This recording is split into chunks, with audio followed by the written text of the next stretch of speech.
19세기부터 이제 철학의 역사를 보면 인간의 언어에 대해서 이 관심이 굉장히 많아졌습니다. 그래서 인간의 언어가 우리의 사고의 체계를 지배한다라고 하는 이야기부터 또 후기로 갈수록 그러나 인간의 언어는 객관적이지 않고 그것을 말하는 사람에 따라서 또 상황에 따라서 그 의미가 달라지는 것에 주목을 했습니다. 예를 들면 제가 아는 그 영국에서 만났던 한 분은 이제 영국에서 태어났어요. 근데 한국말을 영어로 번역을 해도 이 의미가 정확하게는 안 맞잖아요. 예를 들면 친구라고 하는 단어는 서양에서는 나이와 상관없이 다 친구가 되지 않습니까? 근데 한국 사람들은 어떻습니까? 그렇지 않죠. 나이가 같아야지 친구가 돼요.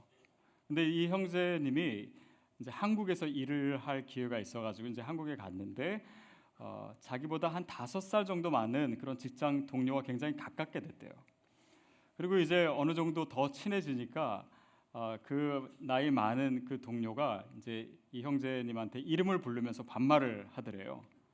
그래서 이 형제도 그 사람에게 이름을 부르고 반말을 했다라고 합니다. 그랬더니 이제 그 사람이 뭐라 하냐면 네가 내 친구냐 그러더래요. 그래서 아니 친구라고. 그랬더니 그 다음부터는 그 사람이 이 형제를 슬슬 피하기 시작해서 관계가 서먹서먹해졌다라고 하는 이야기를 들은 적이 있습니다. 같은 단어예요. 그런데 쓰는 사람마다 의미가 다릅니다. 우리가 크리스천으로서 믿음을 가지고 있어요. 근데 기독교인이 믿는다라고 하는 것과 일반 사람들이 믿는다라고 했을 때는요, 그 의미가 똑같지 않습니다.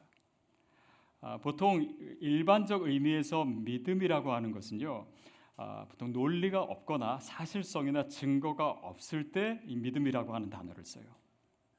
근데 크리스찬이 믿는다라고 했을 때는 그것은 우리가 세속적으로 갖는 지식보다 더 높은 차원의 지식을 얘기합니다.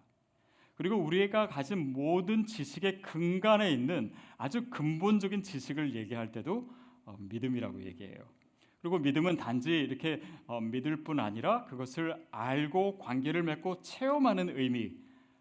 그렇기 때문에 일반 사람들은 이 믿음의 풍성한 의미를 잘 모르게 됩니다. 부활이라는 것도 마찬가지입니다. 근데 이 부활이라고 하는 것도 우리가 믿는 것인데요. 사실은 그 믿음의 의미에는 여러 가지 단계가 있어요. 믿음은 먼저는요, 동의할 때 그것을 믿음이라고 합니다. 그러니까 예쁜 꽃이나 아니면 이렇게 생명체의 신비를 보면서 와, 저것을 보니까 진짜 하나님이 계신 것 같아. 뭔가 동의를 하는 거예요. 또 내 삶에 이렇게 기도 제목이 있었는데 응답이 되거나 아니면 정말 이렇게 기대하지 못했던 기적이 일어났을 때 정말 하나님 살아계신다라고 하나님을 인정하고 동의하는 믿음이 있을 수 있습니다. 근데 그것보다도요, 또 다른 믿음의 차원은 이 신뢰의 차원이 있어요. 이해가 되지 않아요. 동의가 되진 않습니다. 그러나 믿는 거예요. 예수님께서 행하신 많은 일들이 그렇죠. 그가 무리를 걸으신다든지 떡 5개와 물고기 2마리로 5,000명을 먹이셨다든지 이런 것이 쉽게 이해되는 거 아닙니다. 우리의 경험상에 있는 것도 아니에요. 그러나 그것을 믿는 것입니다. 왜냐하면 하나님이 정말 살아계시고 세상을 만드신 하나님이 하셨다면 그런 물고기 2마리로 이렇게 사람 먹이고 이런 것은 사실은 그 천지를 지으신 하나님을 믿는 믿음이 있기 때문에 다른 것은 이해가 안 돼도 우리가 믿고 받아들일 수가 있는 것이에요. 그것이 말하자면 신뢰의 차원입니다. 제가 청년 때 이렇게 많은 그 생각과 고민들이 있지 않았겠습니까? 그 중에 특별히 이렇게 풀리지 않는 2가지 문제는 뭐였냐면, 왜 구원을 주시는데 하나님은 꼭 예수 그리스도를 믿어야지만 구원을 얻는가? 예수님의 이름을 모르고 평생 살다가 죽은 사람들도 있는데 너무 불공평한 거 아닌가? 그런 질문이 사실은 늘 있었고 해결이 되지 않았어요. 또 한 가지 질문은 하나님이 선하시다는데, 하나님이 완전하시다는데 이 세상의 악과 고통을 허용하실까? 그것도 이해되지 않았어요.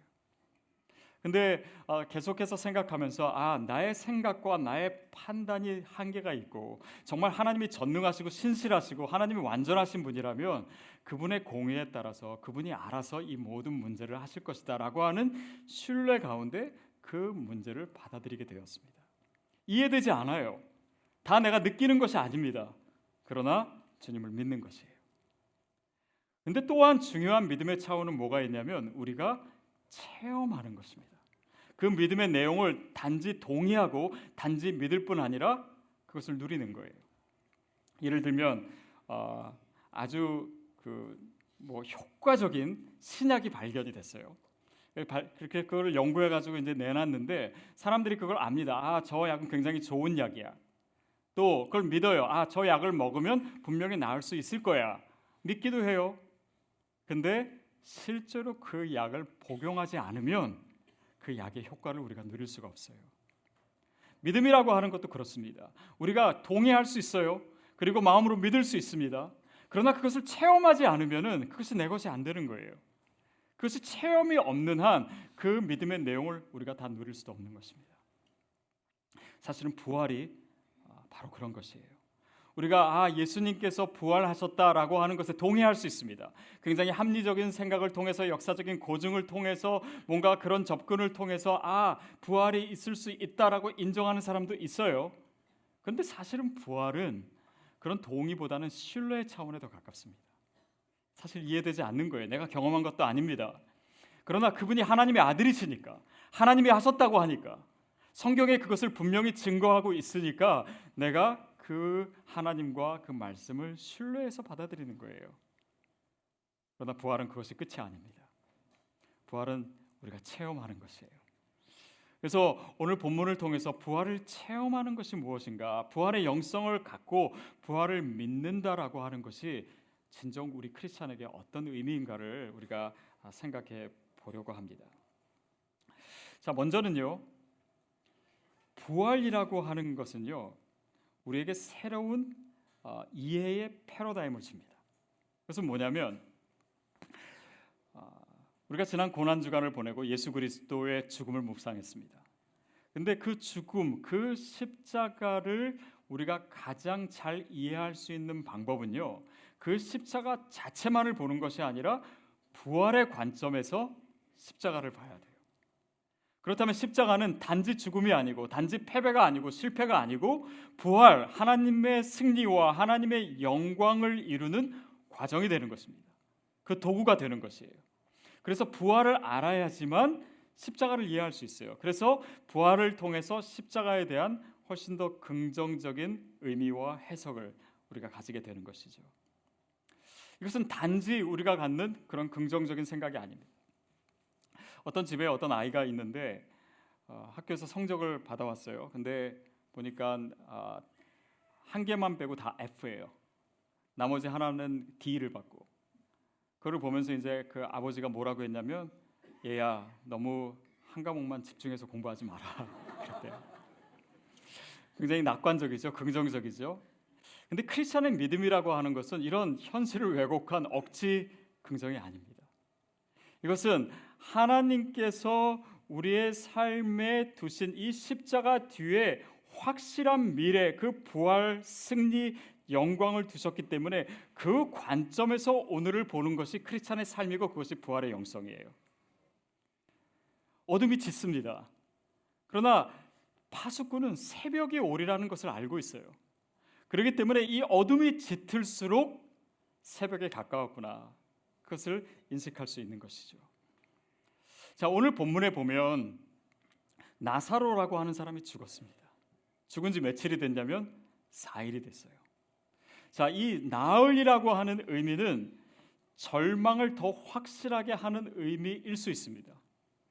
그러나 사실은 성경의 의도는 전혀 그런 것이 아니에요. 죽었다, 그것도 나흘이나 되었다라고 하는 것은 부활이 확실하다라고 하는 그 의미를 더 확대시키는 거예요. 그렇죠?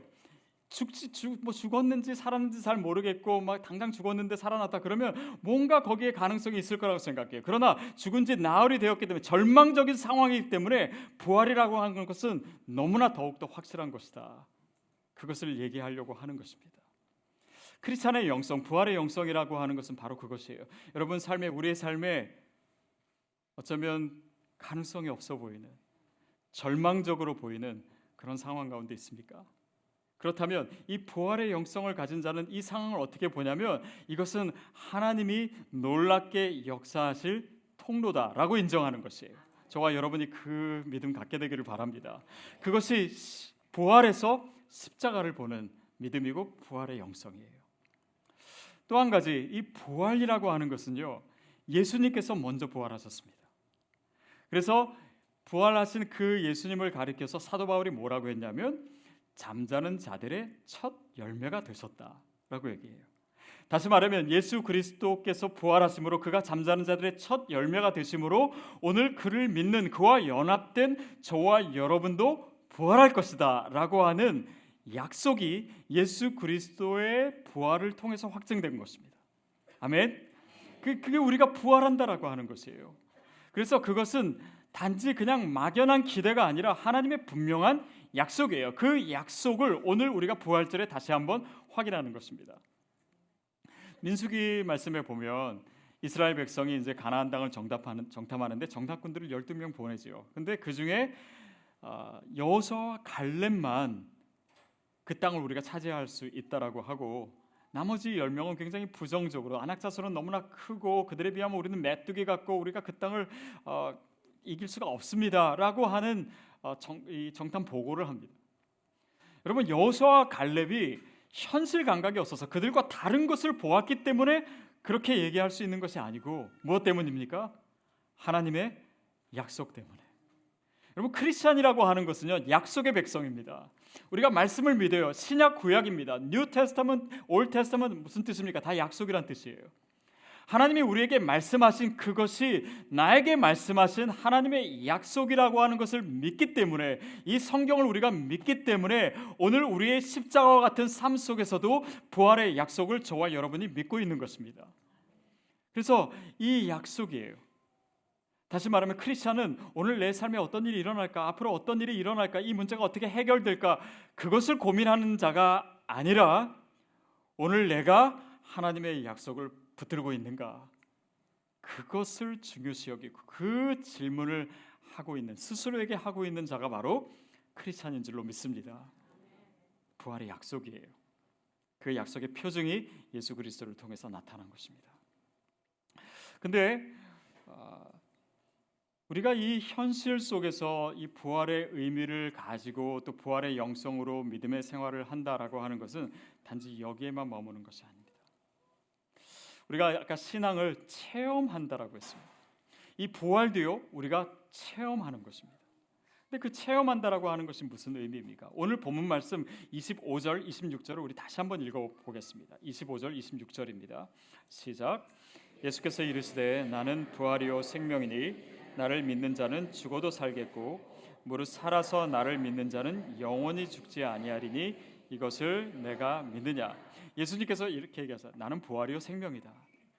근데 나를 믿는 자는 죽어도 살겠고, 이 말은 사실 이해하기가 어려운 것이 아닙니다. 왜냐하면 지금 죽어 있는 나사로를 두고 하시는 얘기거든요. 그러니까 나사로가 지금 죽어 있지만 내가 살릴 것이다 뭐 이런 의미로 우리가 쉽게 이해할 수가 있어요. 또 그것을 우리에게 적용하자면 우리가 언젠가는 다 죽을 거예요. 그런데 우리가 예수님을 믿기 때문에 다시 부활할 것입니다.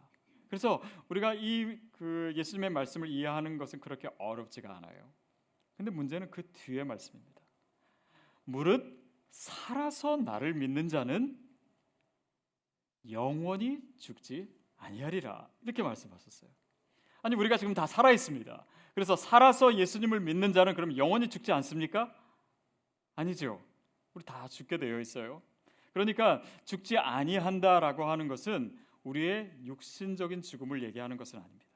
그것은 영적인 것을 얘기하는 것이고 거기에는 굉장히 중요한 믿음의 내용이 들어 있습니다. 아마도 재작년이었던 것 같은데요. 한국의 KBS에서 다큐멘터리로 이렇게 교회 오빠라고 하는 제목으로 이 한 그 신앙인의 이 투병하는 그 과정을 다룬 것이 있었습니다. 이관희 집사님이란 분인데 그분이 이제 대장암 말기로 이제 판명을 받고 그러나 이제 믿음 가운데 그것을 어떻게 이겨나가고 있는가 이제 그런 내용이었습니다. 근데 대장암 말기 판정을 받았다라고 하는 소식을 듣고 그 어머니가 충격을 받으셔서 그리고 이 아들을 위해서 아무것도 해줄 수 없다라고 하는 것에 비관해서 스스로 목숨을 끊으셨어요. 그래서 이제 이 아들은 자기 병도 힘든데 어머니까지 이렇게 돌아가시니까 너무나 힘든 상황이 됐습니다. 그리고 몇 개월 있다가 자기의 아내마저 림프종 4기 진단을 받았어요. 그래서 그 절망스러운 상황 가운데 어떻게 믿음으로 이겨나가고 있는지 이것이 크리스찬의 신앙의 얘기인데 KBS에 여과 없이 방영이 됐던 그런 적이 있습니다. 많은 사람들이 그것을 보면서 감동을 받았어요. 저도 나중에 그것을 보게 됐는데 그분이 이렇게 인터뷰하는 내용 중에 굉장히 이 큰 깨달음을 주는 그런 내용들이 많았습니다. 어떤 내용이었냐면 이 형제님이 이렇게 고백을 했어요. 왜 저보고 하루라도 더 살아야 되냐고 누가 물어본다면 서툴고 부족한 점들이 많았던 삶이었기 때문에 하루라는 시간을 통해서 제가 조금이라도 더 온전해질 수 있는 기회를 갖고 싶은 거예요. 이렇게 얘기하더라고요. 아니 이제 죽음이 얼마 남지 않았는데 그의 삶에서 더 온전해진다라고 하는 것이 무슨 의미를 갖습니까? 그런데 그에게는 이것이 중요한 거예요. 또 이런 얘기도 합니다. 인간의 관점에서는 지금 이 질병, 이 고난, 이런 여러 가지 문제들이 어떻게 해결되는가만 관심을 두지만 하나님의 관점에서는 내가 이 고난을 어떻게 받아들이고 그 과정에서 어떻게 변해가는가가 굉장히 중요하겠구나라는 생각을 했습니다.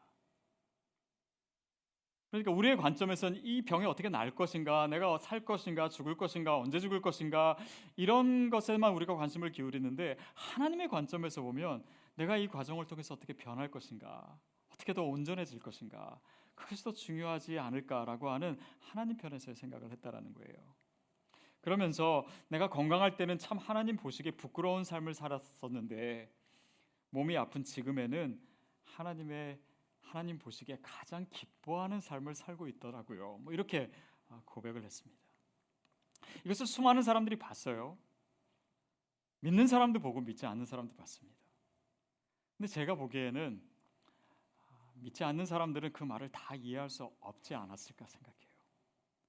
왜냐하면 죽음을 앞에 두고 내가 더 온전해지고 하나님이 더 기뻐하시는 삶을 살고 내가 변하고 이것은 일반 사람들의 시선에서는 별로 이해되는 것이 아닙니다. 그러나 그가 영원한 삶을 살 것이기 때문에 부활의 영성을 가지고 부활하신 예수 그리스도를 믿는 사람이기 때문에 그에게 있어서는 그렇게 온전하게 되는 것이 중요한 것이에요.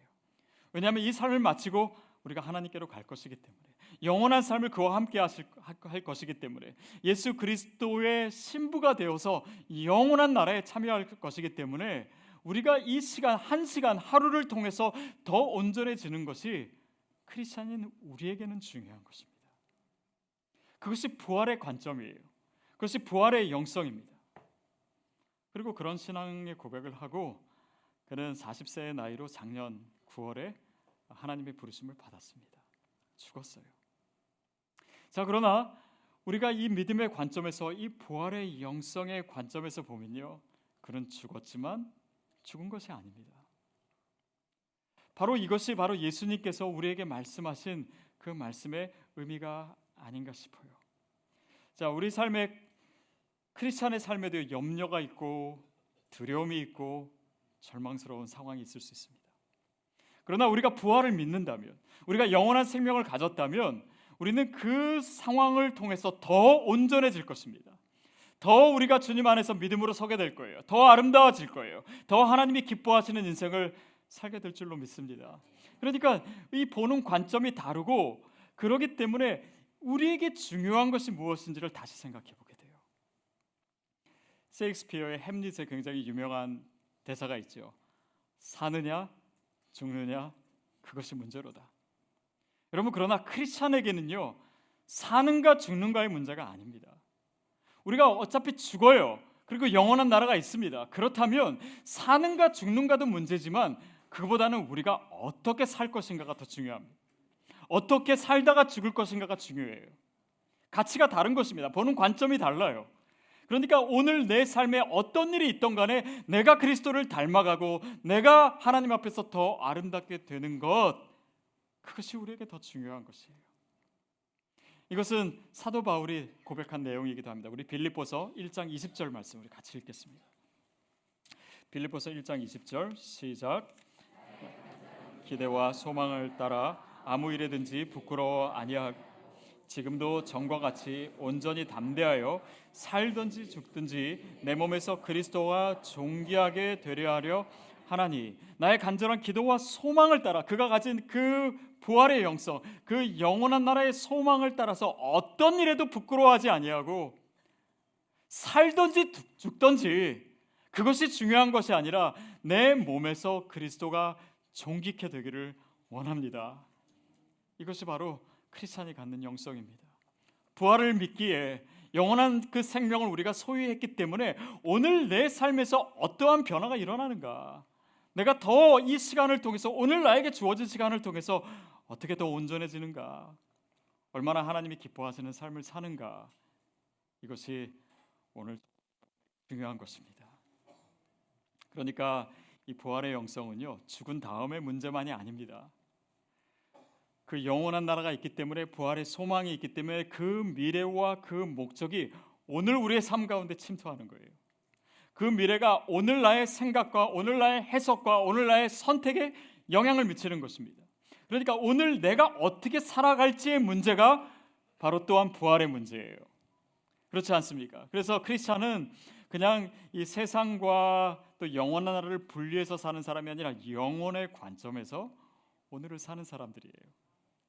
크리스찬의 믿음은 교회 안에만 있는 것이 아니라 우리가 일상적으로 살아가는 우리의 가정에서, 우리의 학교에서, 우리의 직장에서, 우리의 모든 관계 가운데서 역사하는 믿음인 줄로 믿습니다.